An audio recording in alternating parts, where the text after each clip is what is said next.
It was a stinking hot day in the snowy mountains. Whew. It was even too hot for the flies. A northerly wind was blowing, and lurking in the grass and the bushes were 3 tiny red elves. Now these little blokes had been born in a man's pipe. They were born mischievous and curious, with a strong desire to see the world. And the first chance they got, they jumped out of that pipe and they found themselves in the bush on top of a hill in the snowy mountains. Oh, this is the place for us! And they scooped up armfuls of leaves and they kissed them and they hugged them until the leaves glowed red. And a gust of wind came and blew the elves and the leaves onto the grass, and oh, how did that grass welcome them? Whoosh! It cracked and it fizzed while those elves laughed and shrieked.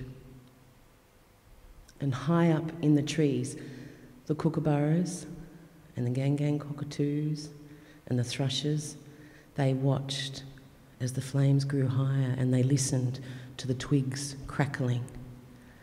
And on that fire leapt, devouring the grass, swallowing shrubs, and soon that whole bush was ablaze. The trees and the great snow gum family, the black and white mallees, the candlebarks, they bowed in surrender as those mischievous elves raced up their trunks and scorched all their foliage. Those wicked, bloody elves were enjoying themselves tremendously. And down in the valley, the people, they watched. And the children wanted to say, "Oh, look at the pretty patterns the fire makes on the hill." But they saw the worry on the adults' faces, and they felt the fear in the air, so they kept quiet. And the fire, it was only half a mile away, and it was slowly creeping down the mountain. And as the people stood watching, another gust of wind came by, scattering leaves and burnt leaves and paper at their feet. And the sky, it was a murky brown colour. It was layered with heat and smoke. It was thick and heavy. And the sun, it glowed like a red ball through that smoke. And people, there was the smell of burning eucalyptus everywhere. People were starting to cover their faces, and they came from everywhere, men and women, to join forces against this enemy of the bush. And they were armed with wet bags and buckets and that energy of desperation, and they beat that fire, they beat those flames. But as soon as they put one part out, another part, it just sprung up by lightning. But on and on they fought. The heat singed them, the flames were just taunting them, but they kept beating and beating and beating those flames on and on and on.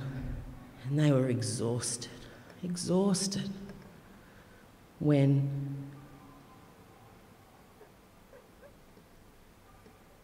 a drop of rain fell on a man's head, and then another, and then another, and that welcome rain came down. And as it poured, it was easy to keep that fire at bay. Oh, thank God, you beauty, thank God.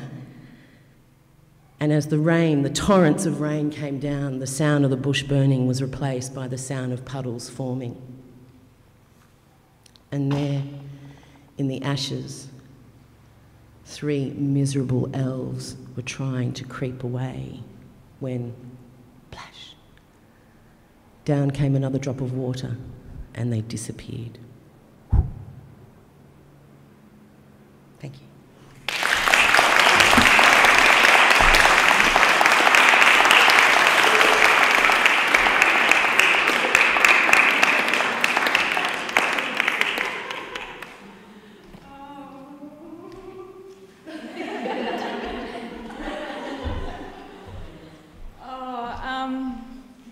Teena and I were having a discussion about when you tell stories that might actually affect people because of really lived experience. You know, do we want to hear a story about a bushfire? Because I think all of us have been touched, you know, 6 degrees of separation by fire. But one of my storytelling mentor, Bettina Nissen, said to me years ago, now they're the important stories to tell because they keep the story alive and they validate people's experiences. She's a powerful teller, that one. She's ours, Victorian.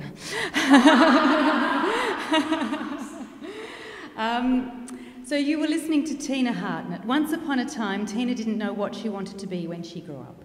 She wanted to do something that she loved, so she tried lots of things. She co-founded a production company, and that's where her passion for theatre and performance began. Then she became an English language teacher. She speaks Indonesian. I think it's fantastic. Teena began telling stories in the classroom to facilitate language learning. Her students were able to identify strongly with story, and it was through their enjoyment that Teena discovered what she wanted to be when she grew up. A storyteller.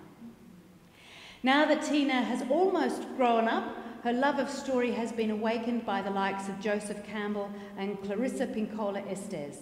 Her passion for stories and bringing meaning to life is cradled in the arms of all the storytellers who have come before her, and for this she is grateful. To be continued.